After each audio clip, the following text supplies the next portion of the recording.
Bismillahirrahmanirrahim. Assalamualaikum warahmatullahi wabarakatuh.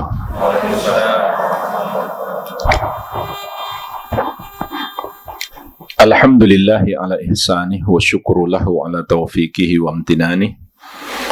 Wa ashhadu an la ilaha illallah wahdahu la syarika lah ta'ziman li sya'nih wa ashhadu anna Muhammadan abduhu wa rasuluh ad-da'i ila ridwanih sallallahu alaihi wa ala alihi wa ashabihi wa ikhwanih.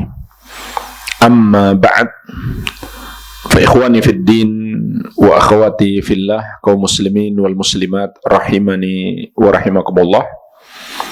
Semoga Allah Subhanahu wa taala senantiasa mencurahkan rahmatnya kepada kita sekalian. Dalam hidup ini tentu kita semuanya menginginkan kebahagiaan. Dan bagi orang yang beriman, kebahagiaan yang utama yang lebih dia harapkan adalah kebahagiaan di akhirat kelak. Karena itulah hakikat kebahagiaan, yaitu masuk surga dan selamat dari api neraka. Dan juga tentu kita pun mengharapkan kebahagiaan di kehidupan dunia. Maka agama Islam yang mulia ini telah memberikan bimbingan kepada kita untuk meraih kebahagiaan yang hakiki. Di kesempatan ini kita akan membahas di antara kunci-kunci utama untuk meraih kebahagiaan. Ada 5. Saya ringkaskan dari kitab Al-Wasailul Mufidah Lil Hayati Sa'idah, yang artinya sarana-sarana yang bermanfaat untuk meraih kehidupan yang bahagia. Disusun oleh Al-Imam Al-Allamah Abdurrahman bin Nasir As-Sa'di rahimahullahu ta'ala rahmatan wasi'ah. Poin yang pertama, kunci utama untuk meraih kebahagiaan yang disebutkan oleh penulis rahimahullah adalah iman dan amal soleh. Inilah kunci utamanya, pokok untuk meraih kebahagiaan baik di dunia maupun di akhirat. Iman dan amal soleh. Sebab ini janji Allah. Di antaranya disebutkan dalam surat An-Nahl ayat 97. Allah Subhanahu wa ta'ala berfirman, "Man amila salihan min dzakarin aw untha wa huwa mu'minun." Barang siapa yang beramal soleh, baik laki-laki maupun perempuan, dalam keadaan dia beriman, falanuhyiyannahu hayatan thayyibah, maka sungguh kata Allah Subhanahu wa ta'ala, kami akan menganugerahkan kepadanya kehidupan yang baik, yaitu di kehidupan dunia ini. Walanajziyannahum ajrahum bi ahsani ma kanu ya'malun, dan sungguh kami akan membalas mereka dengan balasan yang lebih baik daripada apa yang mereka kerjakan, yaitu di akhirat. Jadi dalam ayat ini Allah Subhanahu wa ta'ala menjanjikan balasan yang terbaik di dunia dan di akhirat. Di dunia akan diberikan kehidupan yang baik, dan di akhirat akan dianugerahkan balasan yang lebih baik. Kehidupan yang baik itu, jemaah sekalian, tidak mesti mendapatkan harta yang melimpah. Mendapatkan harta yang melimpah itu bukan jaminan kehidupan seseorang menjadi baik. Bahkan bisa jadi malah sebaliknya. Dulu ketika dia masih susah, masih miskin, rajin ke masjid. Tapi setelah dia sudah kaya raya, sudah sangat jarang ke masjid. Waktu belum punya mobil, masih jalan kaki, rajin ke masjid. Setelah punya mobil, masjid kelewat terus. Ini yang terjadi pada banyak orang. Sampai jemaah sekalian, Nabi SAW bersabda, "Ittala'tu fil jannah fara'aitu aktsara ahliha al-fuqara wa ittala'tu fin nar fara'aitu aktsara ahliha an-nisa." Aku melihat ke surga, maka aku dapati kebanyakan penghuninya adalah orang-orang fakir miskin. Dan aku melihat ke neraka, maka aku dapati kebanyakan penghuninya adalah para wanita. Kenapa di surga yang lebih banyak orang miskin? Kata para ulama, karena lebih banyak orang lulus ujian kemiskinan daripada ujian kekayaan. Jadi kekayaan dan kemiskinan dua-duanya adalah ujian. Namun sedikit yang lulus ujian kekayaan, lebih banyak yang lulus ujian kemiskinan. Sehingga lebih banyak orang miskin yang masuk surga.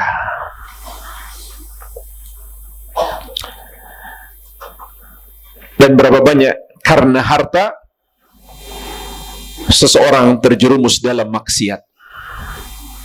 Kalau nggak punya harta, dia nggak punya uang untuk beli khamar, dia nggak punya uang untuk berjudi, dia nggak punya uang untuk pergi ke tempat-tempat maksiat.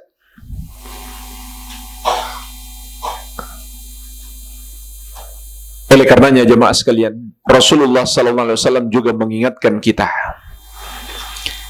"Idza ra'aitallaha yu'til 'abda minad dunya 'ala ma'asihi ma yuhib fa innama huwa istidrajun."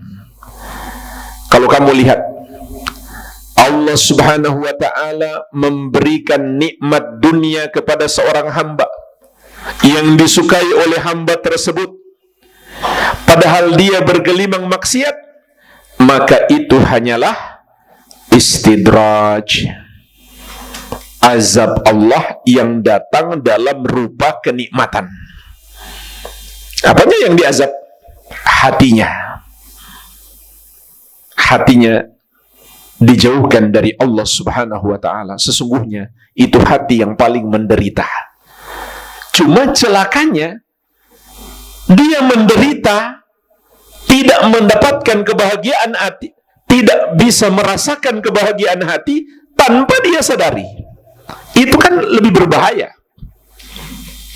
Kalau dia sadar hatinya tidak bahagia, dia akan terus berusaha mencari kebahagiaan.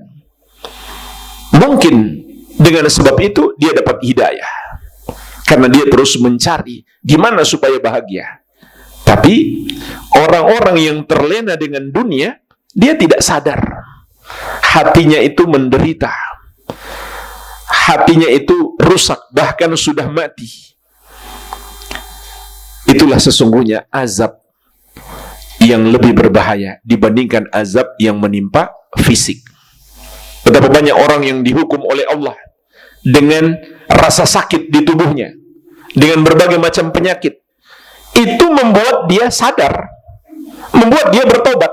Tapi kalau dihukum dengan cara dikasih nikmat, uangnya ditambah, tubuhnya sehat terus, bisnisnya berkembang, itu membuat dia semakin terlena, membuat dia semakin lupa kepada Allah Subhanahu wa ta'ala, dan lupa dengan kematian. Jadi kebahagiaan itu jemaah sekalian tidak selalu tentang harta yang melimpah. Allah menjanjikan kebahagiaan di sini, bisa jadi meskipun seseorang itu hidupnya tidak berlebihan, hartanya tidak melimpah, hanya cukup-cukup saja, tapi Allah Subhanahu wa ta'ala menganugerahkan kepadanya kebahagiaan hati. Allah berikan kepadanya sifat qanaah. Allah berikan kepadanya kecukupan. Dan kecukupan di dalam hati, itulah kekayaan sesungguhnya. Sebagaimana sabda Nabi sallallahu alaihi wasallam, "Laisal ghina an kathratil ard, walakinnal ghina ghina al-qalb." Bukanlah kekayaan itu dengan banyaknya harta, akan tetapi kekayaan itu adalah kekayaan hati. Berapa banyak orang yang hartanya melimpah, tapi hatinya tidak pernah merasa cukup. Hatinya terus gelisah karena merasa hartanya belum cukup. Dia masih pingin lebih banyak lagi. Dia gelisah memikirkannya. Belum lagi memikirkan harta yang sudah ada, gimana mempertahankannya, gimana menjaganya. Dia tidak diberikan ketenangan hidup.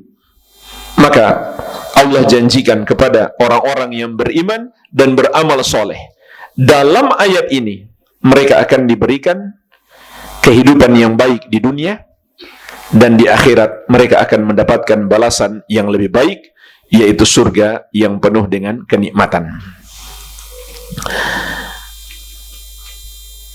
Pertanyaannya jemaah sekalian, apa yang dimaksud dengan iman dan amal soleh? Untuk meraih kebahagiaan, kita harus beriman dan beramal soleh. Lalu apa yang dimaksud dengan iman dan amal soleh? Maka iman itu adalah mengimani semua yang Allah wajibkan untuk diimani. Apa yang Allah wajibkan untuk diimani? Seluruh ajaran Islam. Sehingga ulama mendefinisikan iman itu sebagai qaulun wa amalun, ucapan dan perbuatan. Ucapan hati seperti niat, maupun perbuatan hati seperti ikhlas, cinta kepada Allah, berharap rahmatnya, takut azabnya, maupun ucapan lisan dan perbuatan anggota tubuh. Artinya seluruh ajaran Islam yang kita amalkan dengan hati kita, dengan lisan kita, maupun anggota tubuh kita, itu bagian dari keimanan. Seluruh ajaran Islam harus kita imani. Oleh karenanya jemaah sekalian, menolak satu ajaran Islam membatalkan keimanan. Sebagaimana Allah ingatkan juga di surat An-Nisa ayat ke-65. Fala wa rabbika la yu'minuna hatta yuhakkimuka fima syajara bainahum thumma la yajidu fi anfusihim harajan mimma qadaita wa yusallimu taslima. Sekali-kali tidak. Demi Rabbmu, wahai Muhammad, mereka tidak beriman sampai mereka menjadikan engkau yang memutuskan hukum dalam semua urusan mereka. Artinya, dalam semua urusan hidup kita, hendaklah kita berpegang teguh dengan ajaran Nabi Muhammad sallallahu alaihi wasallam.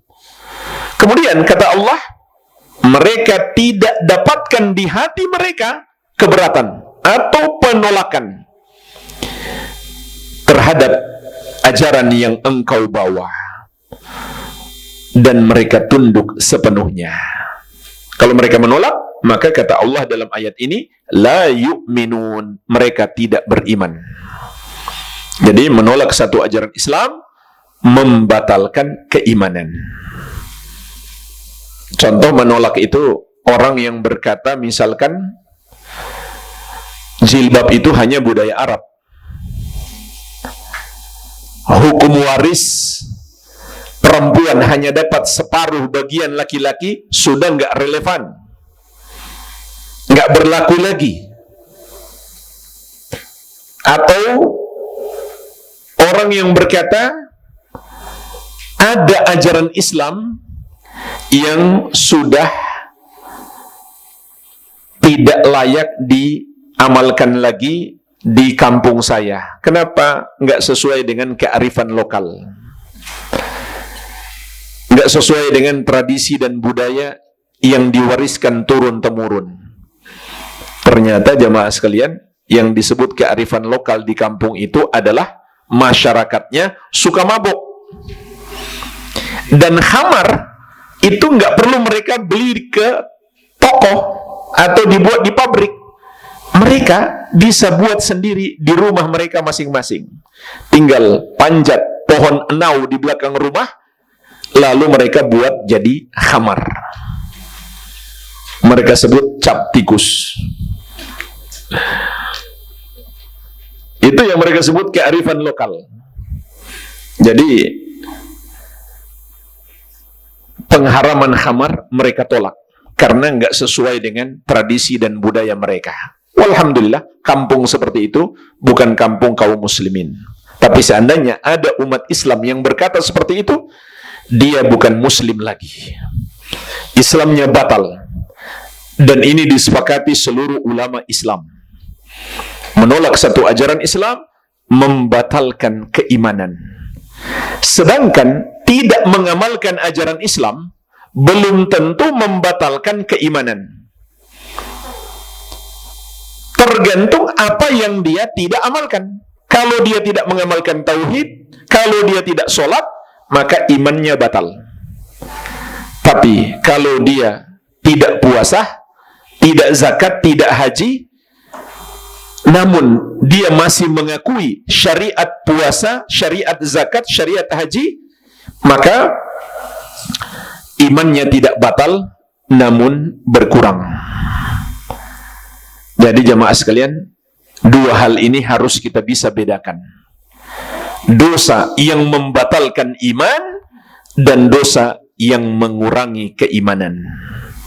Kalau imannya batal, dia nggak akan bisa meraih kebaikan apapun. Dia nggak mungkin bahagia. Kalau imannya berkurang, kebahagiaannya pun akan berkurang. Karena ayat ini menunjukkan Allah berikan kebahagiaan kepada seseorang melihat pada keimanannya. Oleh karenanya, kita hendaklah selalu berusaha menyempurnakan keimanan kita dan menjauhi dua hal. Dosa yang membatalkan iman dan dosa yang mengurangi keimanan. Apa yang membatalkan keimanan itu? Kekufuran dan kesyirikan. Oleh karenanya, orang yang melakukan dosa kekufuran dan kesyirikan, dia bukan lagi orang yang beriman. Di surat Al-An'am ayat 82, Allah Subhanahu wa taala berfirman, "Alladzina amanu wa lam yalbisu imanahum bidzulmin." Orang-orang yang beriman dan tidak mencampurkan iman mereka dengan kesyirikan sedikit pun. Ini kriteria utama orang yang beriman, yang tidak berbuat dosa syirik. Kenapa? Karena dosa syirik itu membatalkan keimanan. Apa yang Allah akan berikan kepada mereka? Apabila mereka beriman tanpa dicampurkan dengan kesyirikan, dua pokok kebahagiaan. Ulaika lahumul amnu wa hum muhtadun. Mereka itulah yang akan diberikan keamanan dan hidayah. Ini jemaah sekalian, dua pokok kebahagiaan. Nikmat terbesar yang Allah berikan kepada kita, Pertama, nikmat aman. Terutama aman di alam kubur dan di hari kebangkitan. Aman dari azab Allah subhanahu wa ta'ala. Yang kedua, nikmat hidayah. Tidak akan mungkin seseorang meraih kebahagiaan tanpa hidayah dari Allah subhanahu wa ta'ala. Bahkan dia akan menjadi makhluk yang paling hina, yang lebih buruk daripada hewan. Sebagaimana firman Allah subhanahu wa ta'ala, inhum illa kal an'am balhum adallu sabila. Tidaklah orang-orang musyrik itu kecuali seperti hewan, bahkan mereka lebih sesat, lebih bodoh daripada hewan. Bagaimana mungkin mereka meraih kebahagiaan apabila hidup mereka lebih sesat daripada hewan? Jadi, ini yang dimaksud dengan iman, mencakup seluruh ajaran Islam dan terhindar dari pembatal-pembatal keimanan. Begitu pula, tentu kita harus berusaha menjauhi apa yang bisa mengurangi keimanan. Apa yang mengurangi keimanan? Semua dosa, selain kesyirikan dan kekufuran.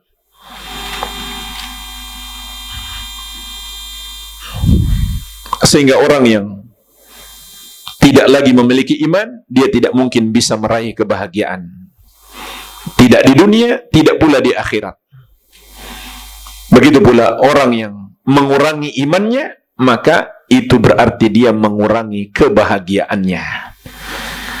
Lalu apa yang maksud dengan amal soleh? Amal soleh itu adalah amalan yang terpenuhi padanya dua syarat.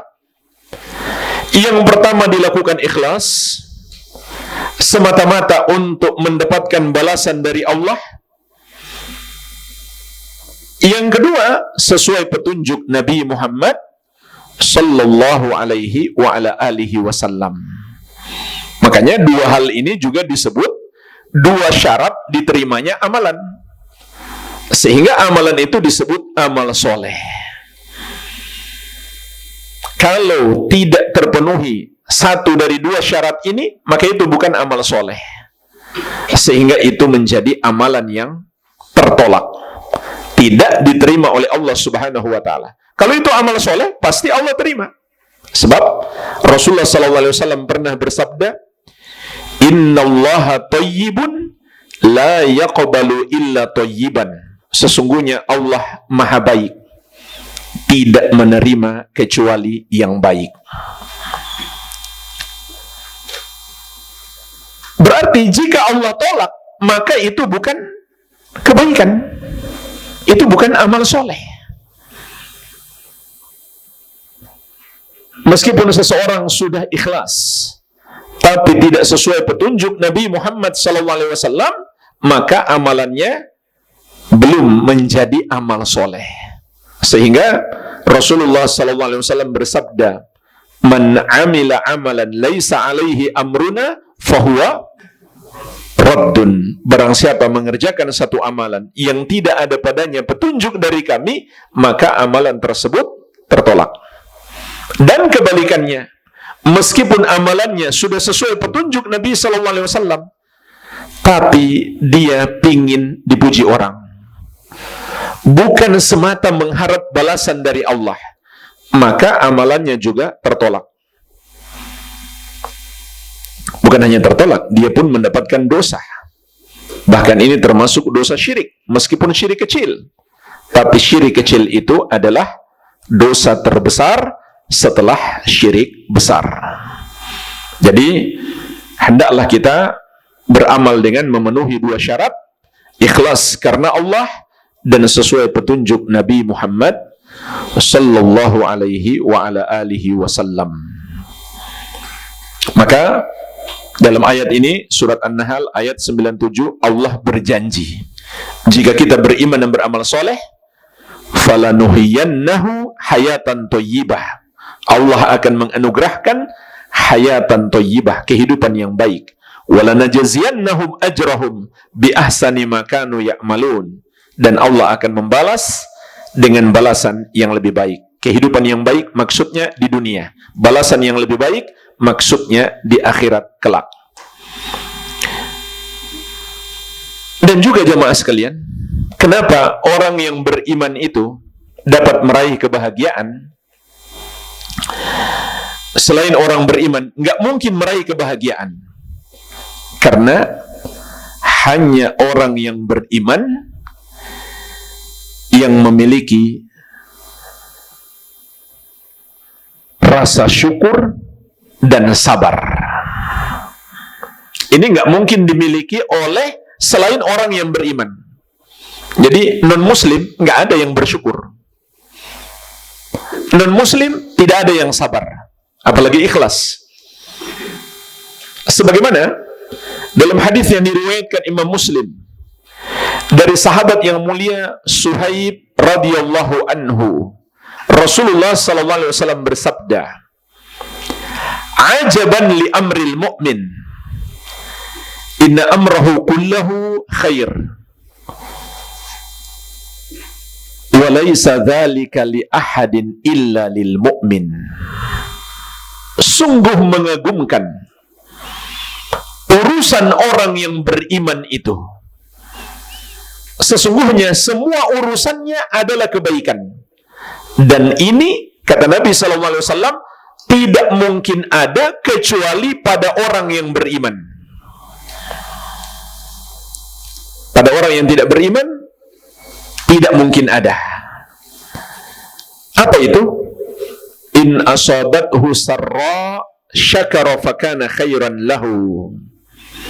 Apabila dia mendapatkan kenikmatan, maka dia pun bersyukur, sehingga kenikmatan itu menjadi kebaikan baginya. Wa in asabathu darra sabara fakana khairan lahu. Dan apabila dia ditimpa musibah, maka dia pun bersabar, sehingga musibah itu menjadi kebaikan baginya. Inilah jemaah sekalian hidup kita. Hidup kita ini nggak bisa lepas dari dua hal: mendapatkan nikmat atau mendapatkan musibah. Ditambah satu lagi, ini juga bagian dari musibah, yaitu kita terjerumus dosa. Ini sebetulnya bagian dari musibah. Maka bagaimana menghadapi tiga hal ini? Yang pertama, mendapatkan nikmat kita hadapi dengan kesyukuran. Hadis ini jemaah sekalian memberi pelajaran kepada kita, nikmat dunia yang Allah berikan kepada kita belum menjadi kebaikan sampai kita syukuri, baru menjadi kebaikan. Kalau tidak, itu adalah musibah. Para ulama salaf mengatakan, kullu ni'matin la tuqarribu minallahi fahiya baliyah. Setiap nikmat yang tidak mendekatkan diri seseorang kepada Allah, maka itu hanyalah musibah. Itu bukan nikmat, itu hakikatnya musibah. Sebagaimana telah kita jelaskan tadi, itulah yang disebut dengan istidraj. Pertanyaannya, gimana cara bersyukur? Bersyukur itu dengan mengamalkan 3 rukun syukur. Yang pertama, bersyukur dengan hati, yaitu kita meyakini segala nikmat datangnya dari Allah Subhanahu wa ta'ala. Sebagaimana firman-Nya, "Wa ma bikum min ni'matin faminallah." Apapun nikmat yang ada padamu, maka itu dari Allah Subhanahu wa ta'ala. Ini yang pertama, bersyukur dengan hati. Dalam surat An-Nahl ayat ke-53, Allah mengatakan, apapun nikmat yang ada padamu, maka itu dari Allah Subhanahu wa ta'ala. Yang kedua, bersyukur dengan lisan, yaitu kita memuji Allah dan menyandarkan nikmat itu kepada Allah Subhanahu wa ta'ala. Sebagaimana yang Allah perintahkan di surat Ad-Duha, Wa amma bi ni'mati rabbika fahaddits. Adapun nikmat Rabbmu ceritakanlah, yaitu puji Allah dan sandarkan nikmat itu kepadanya. Kita katakan misalkan, alhamdulillah, Allah yang memberikan saya kesehatan. Kalau ada sebab, boleh ditambah dengan sebab dokter itu atau obat itu. Jangan kita katakan, kalau bukan dokter itu saya sudah mati. Kalau bukan obat itu saya nggak sembuh. Ini ucapan orang yang tidak bersyukur. Seakan dia melupakan Allah. Dan ini ucapan Qarun. Dia berkata, utituhu ala ilmin indi. Aku dapat harta ini karena ilmu yang aku miliki, yaitu ilmu bisnisnya. Yang ketiga, dan ini yang paling penting, bersyukur dengan seluruh anggota tubuh kita, yaitu kita gunakan nikmat yang Allah berikan kepada kita untuk menaatinya, bukan untuk bermaksiat kepadanya. Sehingga jemaah sekalian, kata kuncinya, bersyukur itu adalah ibadah, yaitu kita menjalankan perintah Allah dan menjauhi larangannya. Oleh karenanya di surat Saba ayat ke-13 Allah mengatakan, i'malu ala Dawuda syukra. Beramalah wahai keluarga Daud untuk bersyukur. Rasulullah SAW sholat tahajud sampai kedua kaki beliau pecah-pecah, saking lamanya beliau berdiri membaca ayat-ayat yang panjang. Maka Aisyah radhiyallahu anha bertanya, ya Rasulullah, atasna'u hadza wa qad ghufira laka ma taqaddama min dzambika wa ma ta'akhkhar. Wahai Rasulullah, mengapa engkau sholat tahajud sampai seperti ini, padahal dosamu yang telah lalu maupun yang akan datang sudah Allah ampuni? Maka Nabi SAW mengatakan, ya Aisyah, afala akunu abdan syakura. Wahai Aisyah, tidakkah aku menjadi seorang hamba yang selalu bersyukur? Maka inilah jemaah sekalian kunci kebahagiaan. Karena Allah berjanji, la in syakartum la azidannakum wa la in kafartum inna adzabi lasyadid. Kalau kamu bersyukur, maka sungguh benar-benar akan kutambah nikmatku. Kalau kamu ingkar, kamu tidak bersyukur, maka sungguh azabku sangatlah pedih. Yang kedua, kunci kebaikan dalam hadis ini adalah bersabar ketika ditimpa musibah. Maka musibah itu pun akan berubah menjadi kebaikan. Jadi jemaah sekalian, hadis ini memberi pelajaran kepada kita. Musibah yang menimpa kita belum tentu keburukan. Meskipun orang melihat kita mungkin kasihan, dapat musibah, terlihat menderita. Tapi ternyata kalau kita sabar menghadapinya, maka musibah itu berubah menjadi kebaikan. Dan kebaikan di balik musibah itu sangat banyak. Minimalnya pahala yang melimpah. Sebagaimana firman Allah Subhanahu wa taala, "Innama yuwaffas sabiruna ajrahum bighairi hisab." Sesungguhnya balasan orang-orang yang sabar itu tanpa terhitung. Ditambah lagi dengan penghapusan dosa. Sehingga bisa jadi dengan musibah itu dia terbebas dari azab kubur karena sudah dihapus dosanya, terbebas dari azab di hari kebangkitan. Sebagaimana sabda Nabi SAW, "Ma min musibatin tusibul muslim illa kaffarallahu anhu biha khatayahu hatta syaukati yushakuha." Tidak ada satu musibah pun yang menimpa seorang muslim kecuali dengan sebab itu Allah akan hapuskan kesalahan-kesalahannya, meskipun hanya duri kecil yang menusuknya. Sampai seorang wanita hitam di masa Nabi Muhammad SAW yang suka terkena penyakit berat, awalnya minta Nabi SAW agar mendoakannya supaya sembuh. Maka Nabi SAW mengatakan, kalau kamu mau saya doakan, akan saya doakan. Tapi kalau kamu sabar, itu lebih baik. Ternyata wanita itu memilih sabar. Nggak jadi minta didoakan. Bayangkan jamaah sekalian.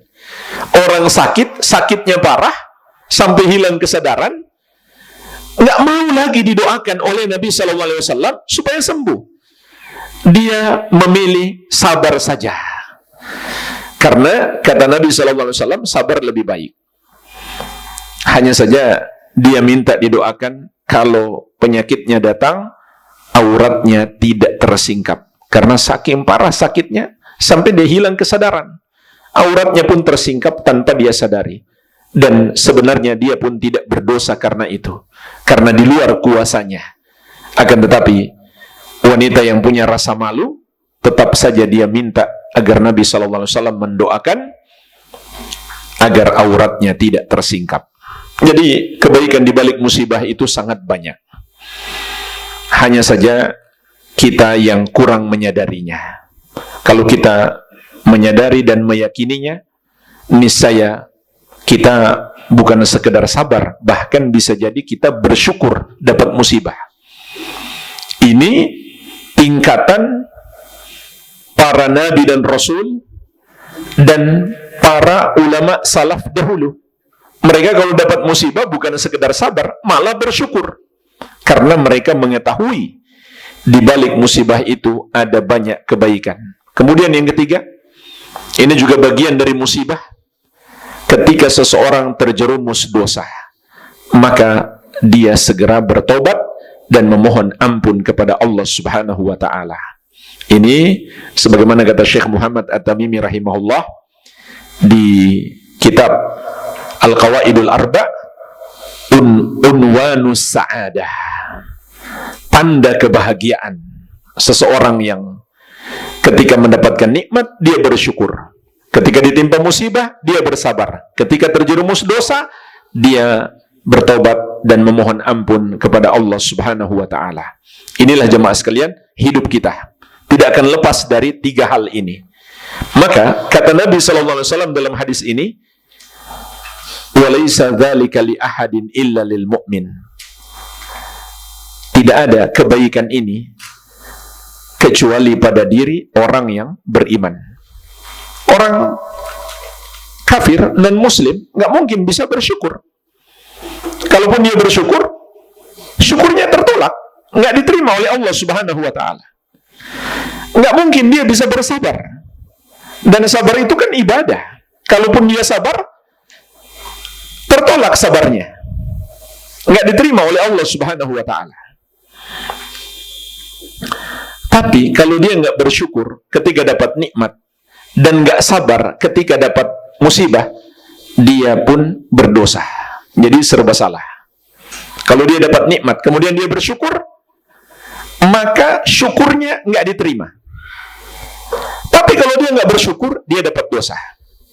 Kalau dia dapat musibah dan dia nggak sabar, dia dapat dosa. Tapi kalau dia sabar, sabarnya nggak diterima. Serba salah. Gimana solusinya? Solusinya? Masuk Islam. Makanya jemaah sekalian, kalau kita baca di buku-buku fikih, ketika ulama membahas tentang syarat-syarat sholat, puasa, zakat, haji, dari seluruh madhab, itu semuanya menyebutkan syarat nomor satu adalah Islam. Karena ibadah non-muslim tertolak. Di surat At-Taubah ayat ke-54, Allah Subhanahu wa ta'ala menegaskan, wa ma mana'ahum an tuqbala minhum nafaqatuhum illa annahum kafaru billahi wa birasulih. Dan tidak ada yang menghalangi diterimanya sedekah-sedekah mereka kecuali karena mereka kufur kepada Allah dan Rasulnya. Jadi kunci kebahagiaan adalah iman kepada Allah Subhanahu wa ta'ala dan amal soleh. Dan juga jemaah sekalian, ini kunci meraih pertolongan Allah. Di surat Al-Anfal, Allah Subhanahu wa ta'ala berfirman, ya ayyuhan nabiyyu hasbukallah wa manittaba'aka minal mu'minin. Wahai Nabi, cukup bagimu Allah sebagai penolong dan penolong orang-orang beriman yang mengikutimu. Jadi, apa syaratnya meraih pertolongan Allah? Ada dua. Yang pertama beriman, yang kedua mengikuti Nabi Muhammad sallallahu alaihi wa ala alihi wasallam. Maka inilah kunci kebahagiaan.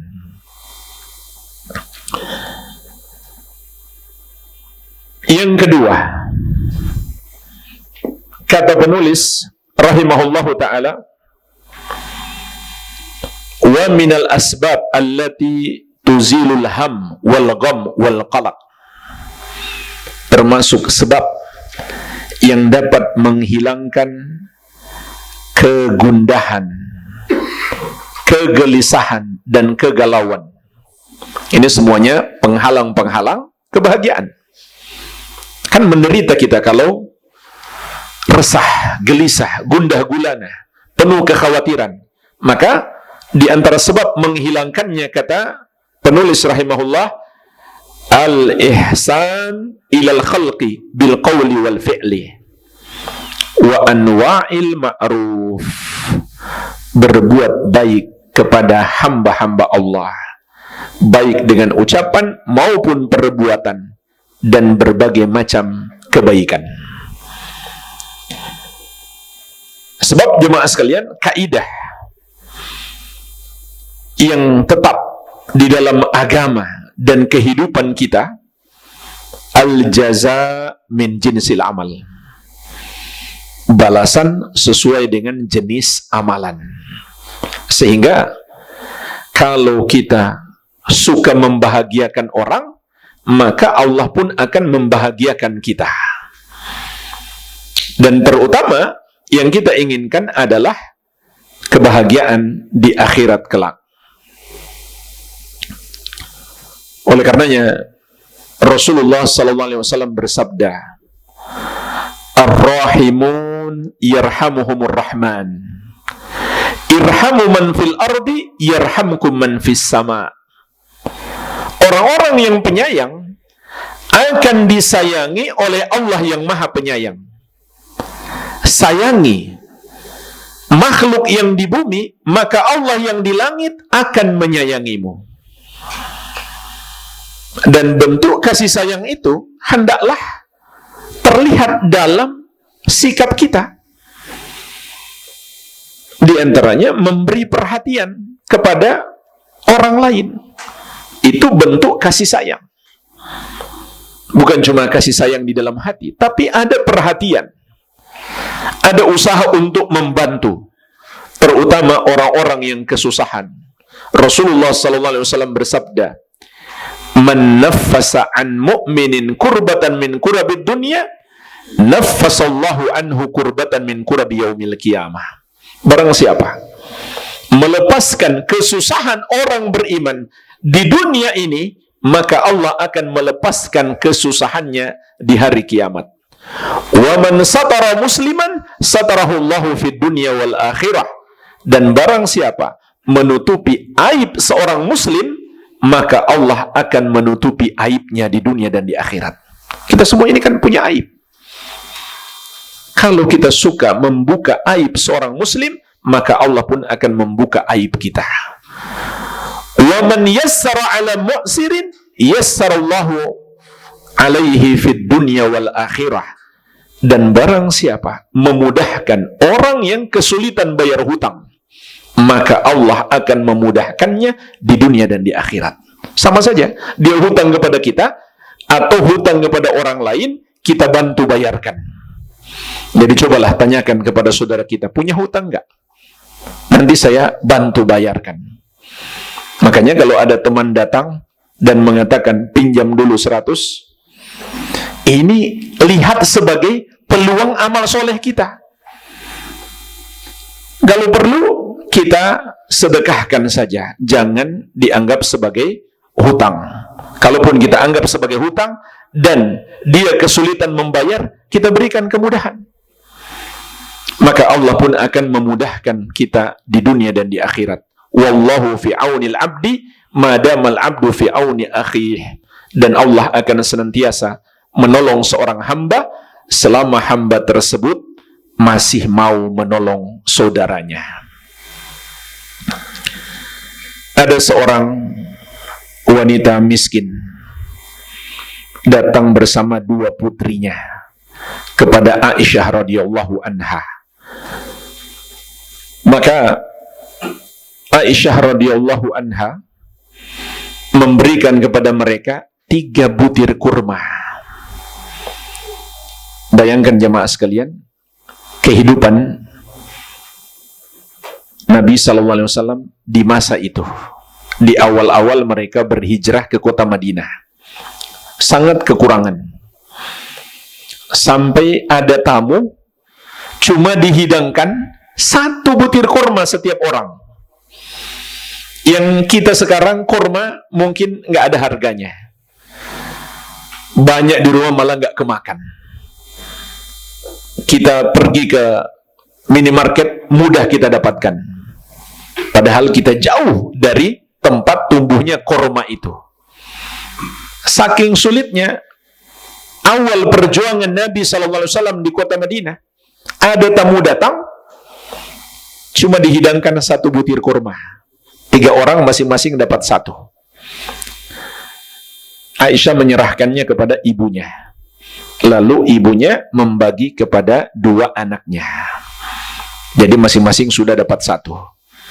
Nah, 2 anak ini cepat makannya, langsung dilahap bagian mereka. Ketika ibunya baru mau makan bagian miliknya, tiba-tiba mereka berdua minta tambah. Apa yang dilakukan oleh sang ibu? Dia membagi kurma miliknya yang sudah hampir saja dia makan. Dia bagi 2 untuk kedua putrinya, dan dia tidak makan apa-apa. Maka ini mengagumkan bagi Aisyah radhiyallahu anha. Kemudian beliau menceritakan kisah itu kepada Rasulullah sallallahu alaihi wasallam.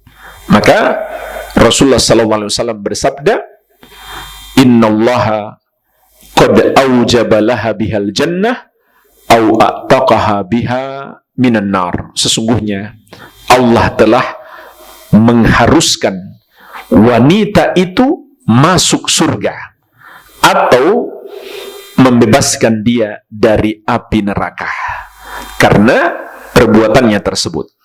Kasih sayangnya kepada anaknya. Jadi sayangi anak-anak kita.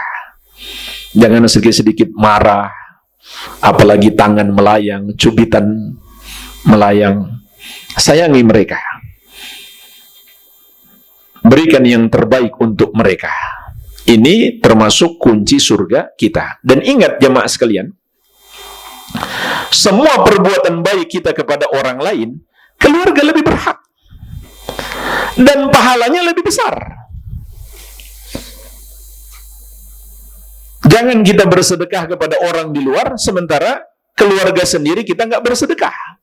Padahal pahalanya lebih besar dan mereka lebih berhak atas kita. Oleh karenanya Nabi SAW mengatakan, khairukum li ahli wa ana khairukum li ahli. Sebaik-baik kalian adalah yang paling baik terhadap keluarganya, dan aku yang paling baik terhadap istriku, terhadap keluargaku. Dalam riwayat yang lain, terhadap istriku. Ketika Aisyah radhiyallahu anha ditanya, apa yang dilakukan Nabi SAW di rumah? Kata Aisyah radhiyallahu anha, kana fi mihnati ahlihi fa idza dakhalati shalah kharaja ila sholati. Nabi SAW kalau di rumah suka membantu pekerjaan istri-istrinya. Ini teladan dari Nabi SAW kepada kita. Kalau sudah masuk waktu sholat, kata Aisyah, maka beliau sholat. Beliau keluar untuk sholat. Kalau di rumah, beliau membantu istri-istrinya. Apapun yang bisa kita bantu, dengan fisik kita, dengan harta kita, kebaikan itu banyak. Dan jemaah sekalian, Apa kebaikan terbesar kepada orang lain, terutama kepada keluarga kita? Apa kebaikan terbesar yang kita berikan untuk mereka? Pendidikan agama, amar ma'ruf nahi mungkar, perintahkan mereka untuk taat kepada Allah, larang mereka melakukan maksiat. Terutama ajarkan kepada mereka tauhid, larang mereka berbuat syirik. Inilah kebaikan terbesar, tanda cinta yang terbesar yang kita berikan kepada keluarga maupun kepada orang lain. Ajarkan kepada mereka ilmu agama, ajak kepada tauhid, dan larang berbuat syirik. Maka kita pasti meraih kebahagiaan. Dan ini tugasnya orang-orang yang paling bahagia di dunia ini, yaitu para nabi dan rasul, sebagaimana Allah tegaskan di surat An-Nahl ayat ke-36. Wa laqad ba'atsna fi kulli ummati rasulan an i'budullaha wajtanibut tagut. Dan sungguh Allah telah mengutus, dan sungguh kata Allah, kami telah mengutus pada setiap umat itu seorang rasul. Setiap rasul menyerukan kepada kaumnya, sembahlah Allah dan jauhilah tagut, jauhilah semua yang disembah atau yang dituhankan selain Allah. Kenapa ini kebaikan terbesar? Karena ini kunci keselamatan dari api neraka dan kunci kebahagiaan di dunia juga. Nabi SAW bersabda, man mata la yushriku billahi syai'an dakhalal jannah. Barang siapa mati tanpa mempersekutukan Allah dengan sesuatu apapun, dia pasti masuk surga. Wa man mata yusyriku bihi syai'an dakhalan nar. Dan barang siapa mati dalam keadaan mempersekutukan Allah dengan sesuatu apapun, maka dia pasti masuk neraka. Mengajarkan akidah yang benar, ibadah yang benar, dan akhlak mulia kepada orang lain, itu lebih baik daripada memberikan kepadanya harta yang melimpah. Kunci kebahagiaan yang ketiga, kata penulis rahimahullah, wa mimma yadfa'u bihi alham wal qalaq. Dan di antara hal yang dapat menghilangkan kegelisahan dan kegundahan hati adalah ijtima'ul fikri kullihi 'alal ihtimam bi amalil yawm al-hadir. Memfokuskan fikiran kita untuk perhatian terhadap kerjaan hari ini, tugas hari ini, apa yang ada di hadapan kita, aktivitas yang sekarang terjadwal hari ini. Fokus di situ. Waqat'uhu 'anil ihtimam fil waqtil mustaqbal wa 'anil huzni 'alal waqtil madi. Dan hilangkan kegelisahan terhadap masa depan dan kesedihan atas masa lalu. Kalau kata orang sekarang, segera move on. Jadi fokus pada urusan kita sekarang. Adapun ke depannya, tawakal kepada Allah. Nggak usah khawatir. Bagaimana besok hari? Tidak usah khawatir. Gimana caranya menghilangkan kekhawatiran? Tawakal kepada Allah Subhanahu wa ta'ala.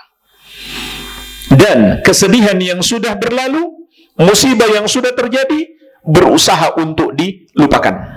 Jangan diingat-ingat terus. Apalagi masih cerita-cerita lagi. Maka ini akan membuat kita semakin sedih. Kemudian kita terkungkung dalam kesedihan itu, sehingga kita tidak fokus untuk menatap masa depan kita. Oleh karenanya jemaah sekalian, Nabi SAW berdoa kepada Allah, minta perlindungan dari al-ham dan al-hazan,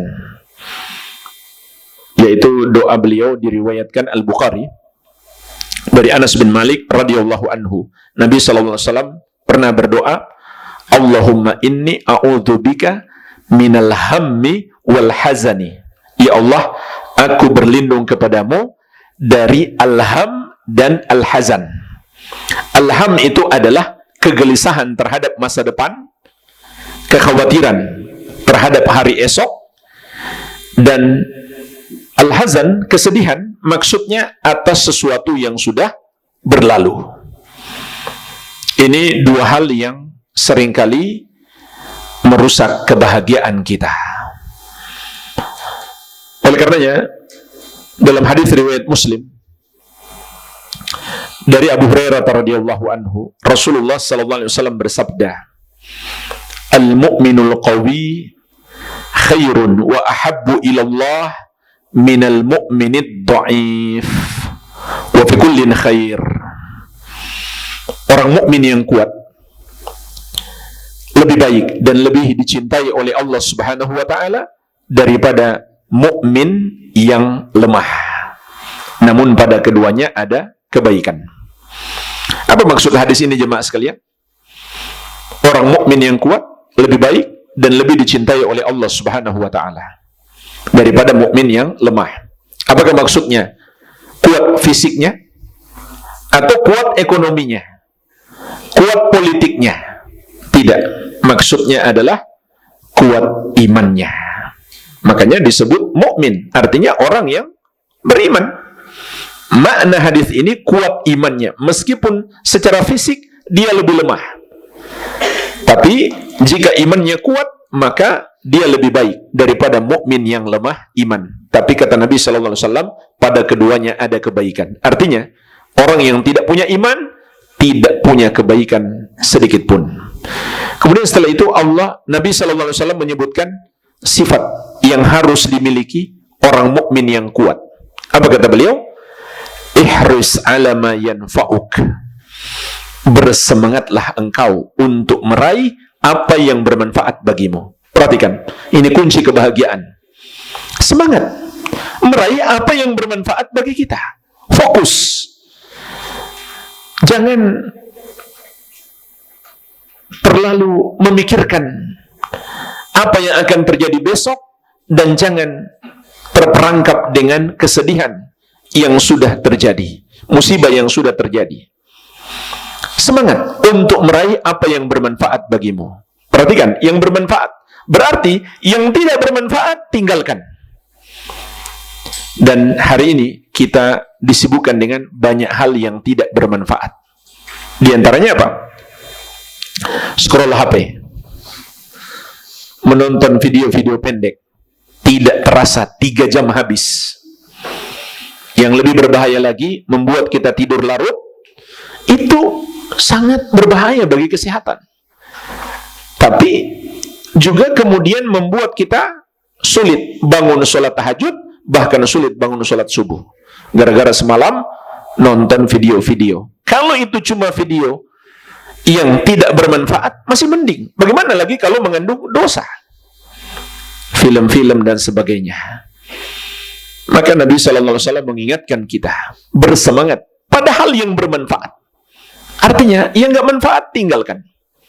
Sebagaimana juga di hadis yang lain, Nabi SAW mengatakan, min husni islamil mar'i tarkuhu ma la ya'nih. Di antara tanda baiknya keislaman seseorang, dia meninggalkan apa yang tidak bermanfaat baginya atau yang bukan urusannya. Dia tinggalkan.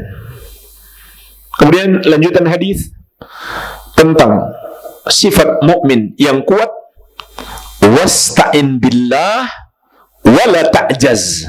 Minta tolonglah kepada Allah dan jangan malas. Jadi harus ada usaha, tapi bersamaan dengan itu kita nggak boleh bergantung kepada usaha, bergantunglah kepada Allah Subhanahu wa ta'ala. Ini kunci meraih kebaikan dan kebahagiaan. Minta tolong kepada Allah Subhanahu wa ta'ala. Wa idza asabaka syai'un, dan apabila kamu ditimpa musibah, fala taqul, jangan kamu berkata, "Lau anni fa'altu kadza kana kadza wa kadza." Kalau seandainya yang aku lakukan ini, tentu yang akan terjadi ini dan itu. Contoh misalkan kita bangkrut dalam suatu bisnis, maka jangan lagi kita mengatakan, coba kalau saya nggak ikut bisnis itu, tentu saya nggak akan bangkrut. Ini ucapan orang yang lemah, masih berandai-andai ke belakang, menyesali apa yang sudah terjadi. Kalau dia kuat, kata Nabi SAW, walakin kul, akan tetapi katakanlah, qaddarallahu wa masya'a fa'al. Ini ucapan orang yang kuat. Dia kembali kepada takdir Allah Subhanahu wa ta'ala. Qaddarallah, Allah sudah menakdirkan, wa masya'a fa'al, dan Allah melakukan apa yang dia kehendaki. Artinya, kita nggak mungkin lari dari takdir Allah. Lalu Nabi SAW mengingatkan, fa inna law taftahu amal syaitan. Karena sesungguhnya ucapan andai kata, yaitu untuk menyesali dan mengingat-ingat musibah yang sudah terjadi, akan membuka pintu setan. Artinya setan menyesatkan kita sehingga rusak keimanan kita kepada takdir. Padahal kalau sudah Allah takdirkan, nggak akan mungkin kita lari daripadanya. Itu sudah takdir Allah Subhanahu wa ta'ala.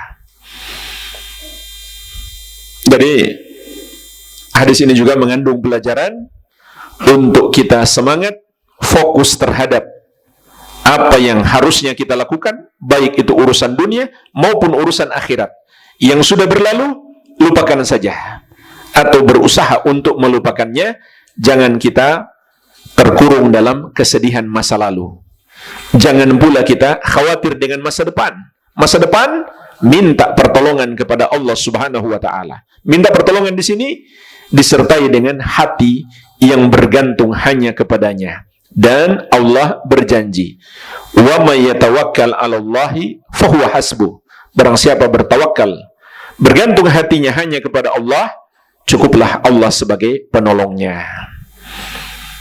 Berikutnya, yang keberapa? Yang keempat. Termasuk kunci kebahagiaan, kata penulis rahimahullah, kita amalkan hadis ini, yaitu hadis yang diriwayatkan Imam Muslim dari Abu Hurairah radhiyallahu anhu. Rasulullah sallallahu alaihi wasallam bersabda, la yafraq mu'minun mu'minatan. Janganlah seorang mukmin terlalu membenci seorang mukminah. Maksudnya, janganlah suami terlalu benci atau sangat marah kepada istrinya saat istrinya berbuat salah. Dan ini juga berlaku kebalikannya. Jangan terlalu benci, jangan terlalu marah. Kenapa? In kariha minha khuluqan radiya minha akhar. Kalau dia membenci satu perangai istrinya, masih ada perangai yang lain yang dia sukai. Apa jamaah sekalian faidah yang bisa kita petik dari hadis ini untuk meraih kebahagiaan? Ada dua hal penting, dua pelajaran. Yang pertama adalah hendaklah kita menyadari semua orang yang berinteraksi dengan kita, dan yang paling banyak tentunya adalah pasangan kita, bahwa mereka itu hanyalah manusia biasa. Mereka pasti punya salah. Ini pelajaran penting yang bisa kita petik dari hadis ini. Mau mencari pasangan yang sempurna, nggak akan kita temukan kecuali di surga. Kalau masuk surga, baru dapat pasangan yang sempurna. Mau dapat teman yang sempurna, pegawai di perusahaan kita atau di toko kita yang sempurna? Nggak ada. Pasti dia banyak kekurangan. Ini yang pertama. Nabi SAW memberi isyarat kepada kita bahwa orang-orang yang bergaul dengan kita pasti akan berbuat kesalahan kepada kita. Entah mereka sadar atau tidak. Terutama pasangan kita. Ini kiaskan kepada yang lainnya. Orang tua kita kah? Ataukah teman kita, pegawai kita, pembantu kita di rumah, supir kita? Pasti akan ada kesalahan dia lakukan. Maka kita harus memaklumi karena dia masih manusia. Pasti dia punya kesalahan. Ini faidah yang pertama. Faidah yang kedua yang bisa kita petik dari hadis ini. Ini faidah penting. Jangan hanya melihat sisi kekurangan. Bandingkan dengan kelebihannya. Istri kita misalkan, mungkin ada kesalahannya, tapi coba lihat kelebihannya. Nggak sanggup kita hitung. Bayangkan, dia menyediakan semua kebutuhan kita di rumah. Sarapan kita, makan kita, anak-anak kita diurus, dimandikan, bangunkannya juga susah. Setelah itu masih jadi ojek lagi, antar jemput anak-anak kita. Ketika kita pulang, rumah beres, semua sudah tersedia yang kita butuhkan. Kalau kita hitung, nggak sanggup kita hitung. Banyak sekali kebaikannya. Jadi, ibu-ibu masih bisa lanjut nih? Masih bisa ya? Jadi maksudnya di sini, jangan hanya melihat sisi buruknya saja, lalu seakan-akan melupakan kebaikannya. Sayangnya, ini yang banyak dilakukan oleh para istri. Cuma melihat keburukan suami, lupa dengan kebaikannya. Dan inilah di antara sebab mengapa wanita terbanyak di neraka. Karena satu kesalahan suaminya membuat dia lupa semua kebaikan suaminya. Kata Nabi SAW, "Idza ahsanta ila ihdahunna dahar, thumma ra'at minka syai'an, qalat, ma ra'aitu minka khairan qattu." Meskipun engkau berbuat baik kepadanya sepanjang tahun, lalu dia melihat satu kesalahanmu, dia pun berkata, saya tidak pernah melihat kebaikan darimu. Ini jangan sampai terjadi pada ibu-ibu. Jadi sama, baik suami maupun istri. Jangan hanya melihat keburukannya saja, bandingkan dengan kebaikannya. Niscaya itu akan membuat kita lupa dengan keburukannya. Itulah seorang muslim harus adil melihat. Kesalahannya ada, tapi kebaikannya banyak. Maka ini akan membuat kita bahagia. Kita pandai melupakan keburukan orang dan pandai mengingat-ingat kebaikannya. Siapapun dia, istri kita, pegawai-pegawai kita, teman-teman kita. Jangan hanya ingat-ingat kesalahan mereka. Dan ketika kita memaafkan kesalahan saudara kita, terutama pasangan kita, itu pahalanya luar biasa, jamaah sekalian. Pahalanya luar biasa. Di surat An-Nur, Allah Subhanahu wa taala mengatakan, "Wal ya'fu wal yasfahu, ala tuhibbuna ayyaghfirallahu lakum." Hendaklah mereka memberi maaf dan berlapang dada.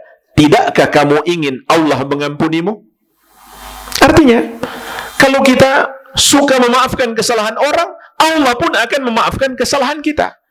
Maka ayat ini mengingatkan kita, kalau kita sulit memaafkan kesalahan orang, kita harus takut. Allah pun tidak memaafkan kesalahan kita. Jadi ini peluang meraih pahala yang melimpah ketika ada orang yang bersalah kepada kita. Tapi kalau kita marah-marah terus, ini justru merusak kebahagiaan kita. Bahkan saking marahnya, sholatnya nggak khusyuk. Dia ingat-ingat mau ngomel apa sama istrinya ini. Hidupnya nggak tenang. Tapi kalau dia maafkan, jadi lapang hatinya, tenang hidupnya.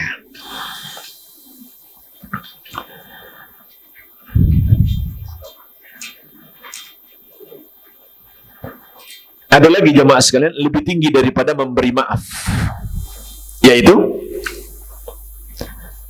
membalas orang yang berbuat buruk kepada kita dengan kebaikan. Maka ini cara untuk menyadarkan orang itu, sebagaimana firman Allah Subhanahu wa taala, idfa billati hiya ahsan fa idzal ladzi bainaka wa bainahu adawatun ka'annahu waliyyun hamim. Balaslah orang yang berbuat buruk kepadamu dengan balasan yang lebih baik, maka tiba-tiba orang yang memusuhimu itu menjadi kawan yang paling setia. Dan itulah yang dilakukan Rasulullah Sallallahu Alaihi Wasallam. Beliau berbuat baik kepada orang-orang yang memusuhi beliau, tiba-tiba mereka berubah menjadi orang-orang yang paling cinta kepada beliau. Yang kelima, yang terakhir,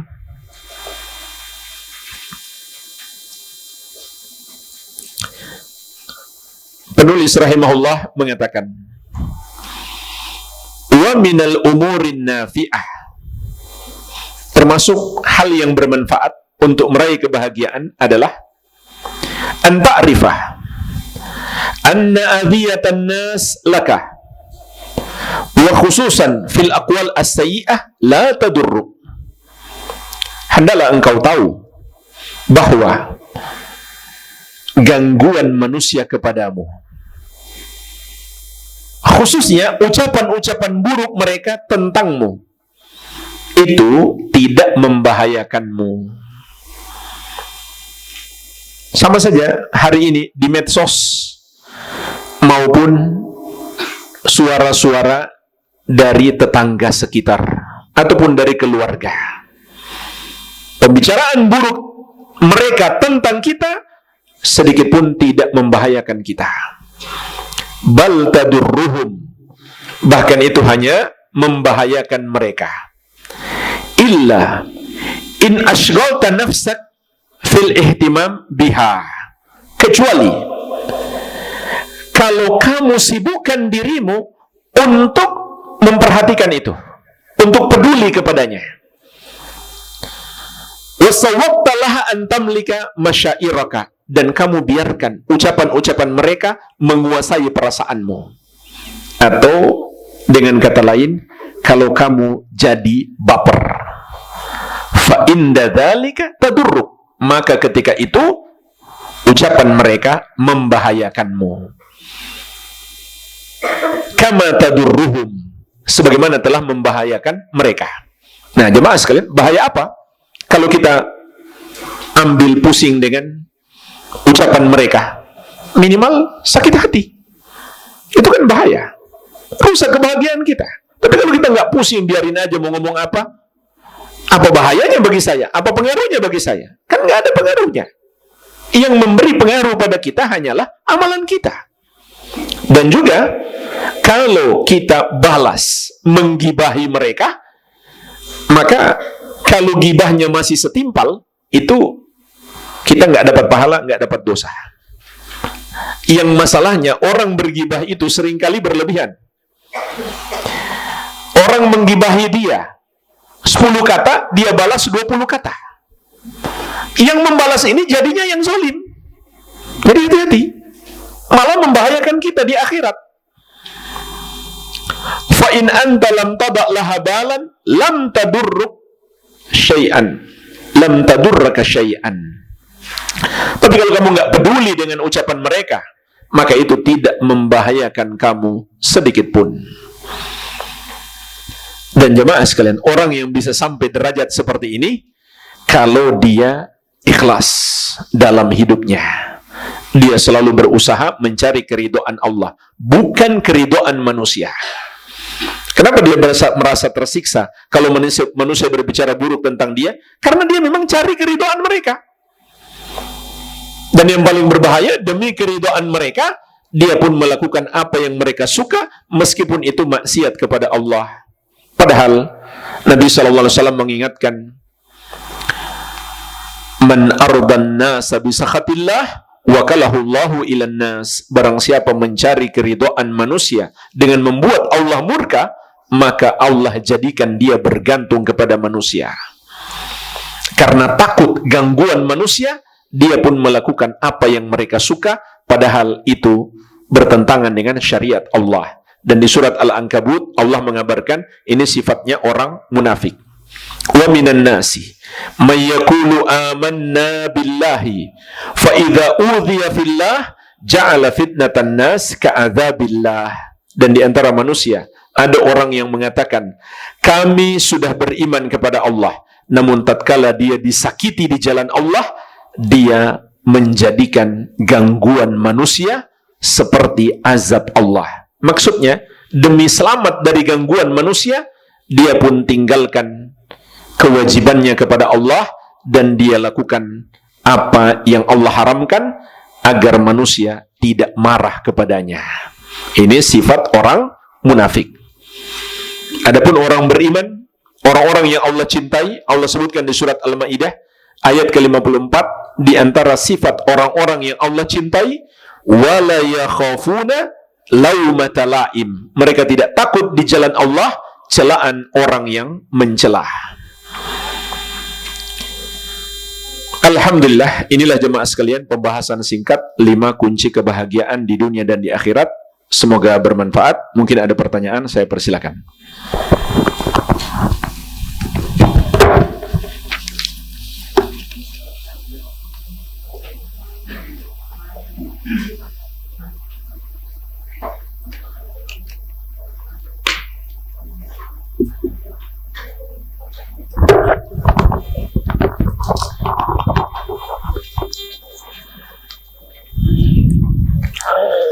Bismillah.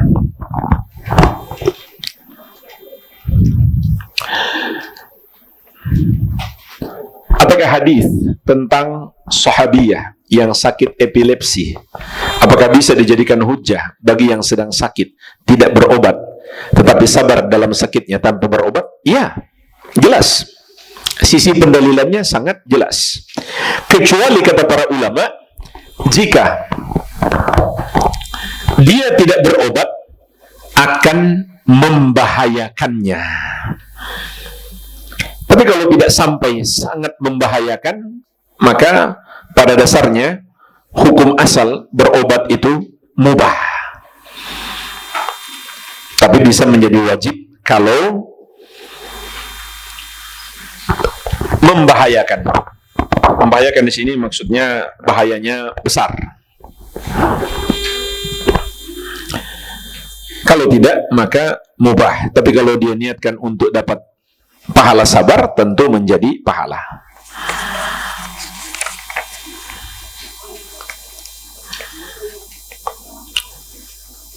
Saya pernah bantu tetangga untuk bayar utangnya ke tetangga yang lain. Saya kasih uang, malah nggak dibayarkan.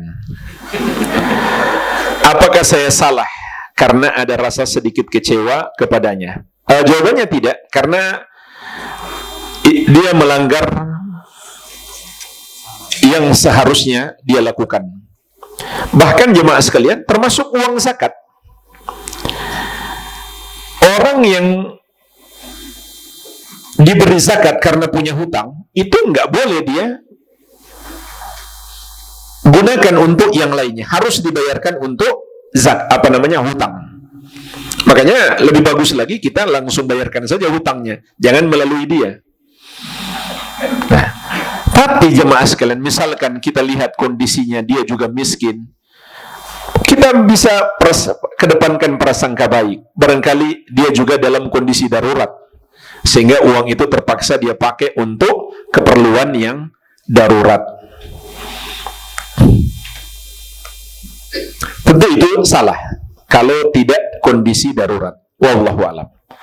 Apa bahaya gibah? Yaitu termasuk zalim yang kelak di hari kiamat kalau dia nggak taubat, nanti pahalanya ditransfer kepada orang yang dia gibahi, atau kebalikannya, dosa yang orang yang dia gibahi ditransfer kepadanya. Na'udzubillah. Dan juga Nabi SAW menyebutkan azab kubur bagi orang yang menggibah. Kuku mereka dijadikan seperti tembaga yang keras, kemudian mereka mencakar wajah-wajah mereka sendiri. Belum lagi azab yang menanti di akhirat, di padang mahsyar atau di hari kebangkitan. Apa yang menyebabkan wanita lebih banyak masuk neraka? Nah, tadi sudah kita sebutkan.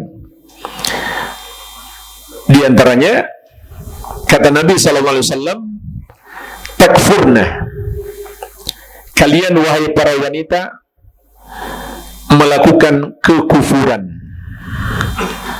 Maka seorang wanita bertanya, apakah kufur kepada Allah?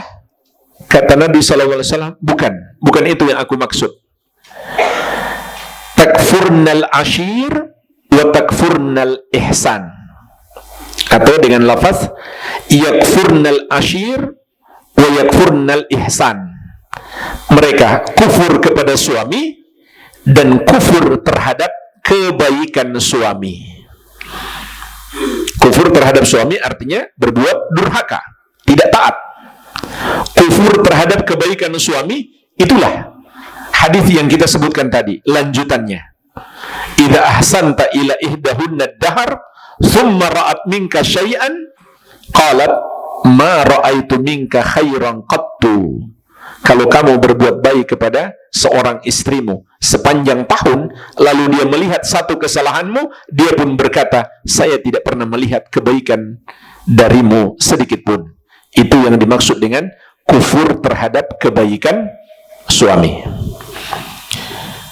Juga ada riwayat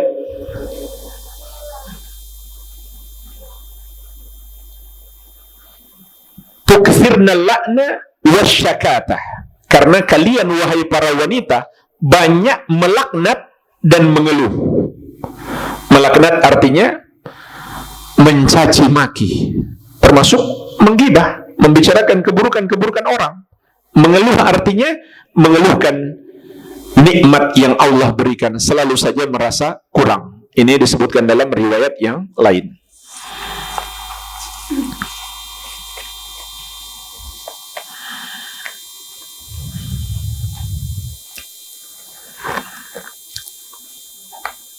Usaha yang kita lakukan selalu mengalami kegagalan. Bagaimana menghadapinya? Apapun masalah hidup kita, cara menghadapinya yang terbaik adalah pertama sekali kembali kepada Allah Subhanahu wa ta'ala dengan meningkatkan ketakwaan kita kepadanya dan bertobat dari semua dosa-dosa kita, karena Allah telah berjanji, wa may yattaqillaha yaj'al lahu makhraja wa yarzuqhu min haitsu la yahtasib. Barang siapa bertakwa kepada Allah, maka pasti Allah berikan jalan keluar baginya, dan Allah akan berikan kepadanya rezeki dari arah yang tidak dia sangka-sangka. Wa may yattaqillaha yaj'al lahu min amrihi yusra. Barang siapa bertakwa kepada Allah, maka Allah akan memudahkan urusannya. Yang kedua, berdoa dan bertawakal,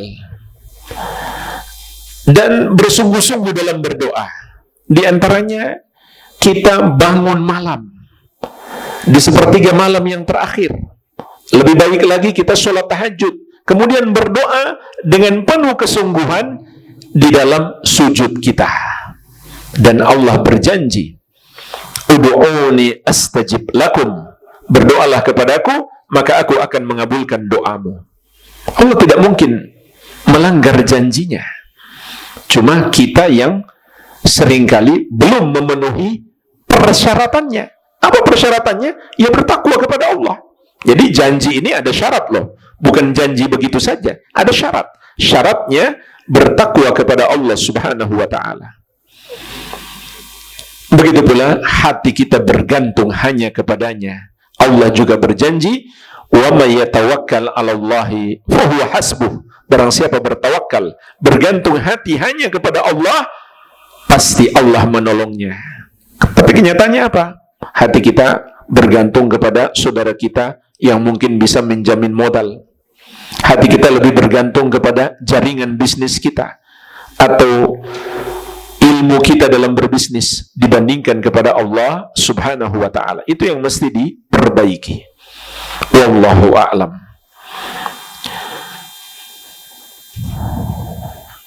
Berbuat baik seperti sedekah atau memberi itu lebih utama kepada gurunya daripada ke orang tuanya sendiri. Alasannya karena seorang guru itu telah memberi ilmu yang bermanfaat. Apakah orang tua tidak memberi ilmu yang bermanfaat kepada kita? Kan orang tua kita bahkan sedari kecil sudah mendidik kita, memberi ilmu yang bermanfaat. Orang tua kita juga guru kita. Ini sebenarnya nggak perlu dipertentangkan. Dahulukan orang tua kita. Kalau sudah tercukupi, kemudian orang lain. Masih ada kakek nenek kita, masih ada adik kakak kita, paman bibi kita, baru orang lain. Jadi ini hal yang nggak perlu dipertentangkan.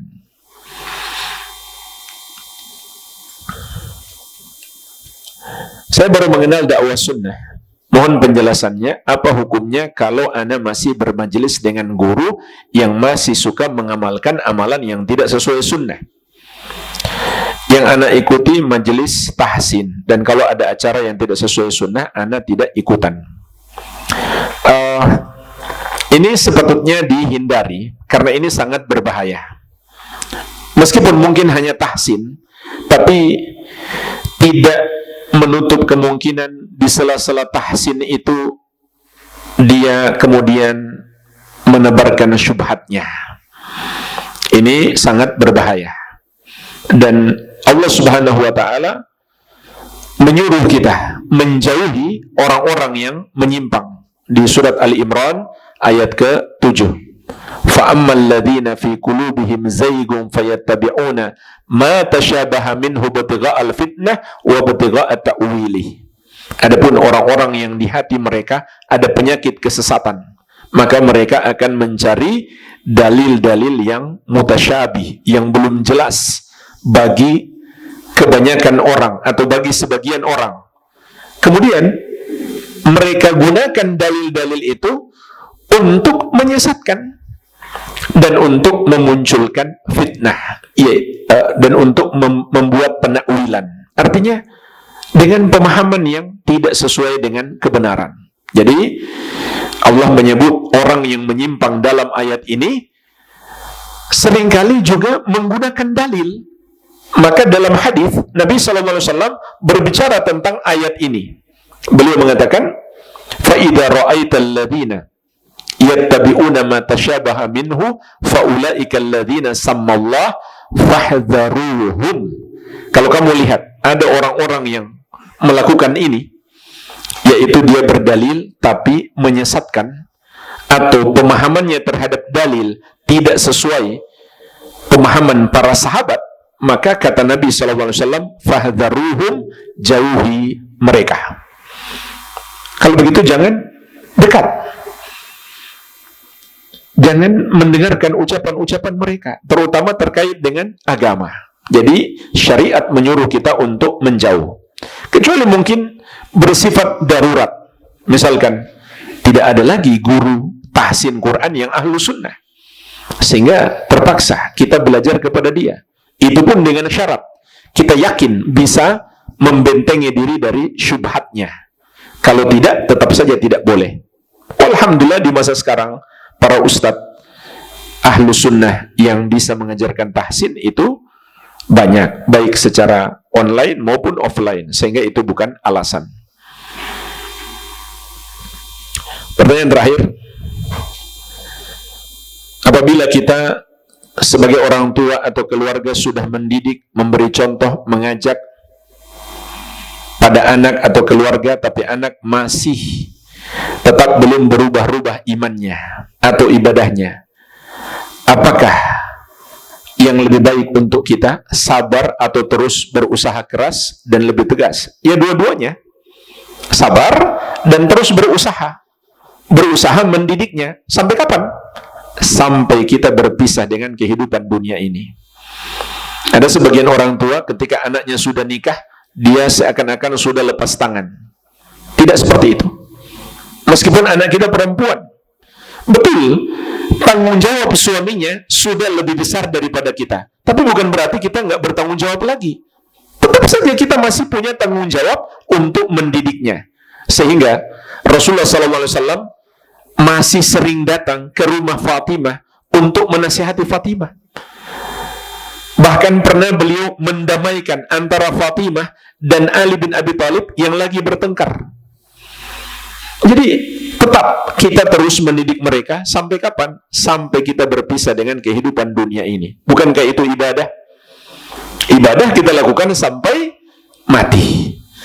Jadi sabar ya sabar, tapi terus kita berusaha untuk mendidik mereka. Bisa jadi jamaah sekalian, mungkin nasihat-nasihat kita sekarang dia belum memikirkannya, tetapi ketika kita sudah mati, dia akan terfikirkan dengan nasihat-nasihat kita. Dia dapat hidayah dengan sebab itu. Jadi tetap terus sampaikan nasihat-nasihat, dan juga termasuk kunci pendidikan adalah kita sendiri memperbaiki diri. Karena Allah mengatakan tentang dua orang anak yatim yang dijaga oleh Allah, harta mereka pun dijaga. Sebabnya apa? Wa kana abuhuma sholiha. Orang tua kedua anak itu adalah orang soleh. Jadi kesolehan kita ini juga berdampak terhadap pendidikan anak kita. Begitu pula kesungguhan kita dalam berdoa kepada Allah Subhanahu wa ta'ala. Karena kita hanya usaha, yang memperbaiki mereka adalah Allah Tabaraka wa ta'ala. Dan juga usahanya hendaklah lebih variatif. Lebih tingkatkan kualitas usaha kita. Contohnya apa? Sampaikan dalil, sampaikan ayatnya, sampaikan hadisnya. Juga ajak anak-anak kita ke majelis ilmu untuk belajar. Ini juga cara mendidik anak yang sangat baik. Semoga bermanfaat. Lebih dan kurangnya saya mohon maaf. Wabillahi taufik. Subhanakallahumma wa bihamdik, asyhadu an la ilaha illa anta, astaghfiruka wa atubu ilaik. Wa sallallahu ala nabiyina Muhammadin wa alihi wa sallam. Wa akhiru da'wana anil hamdulillahi rabbil alamin. Wassalamualaikum warahmatullahi wabarakatuh.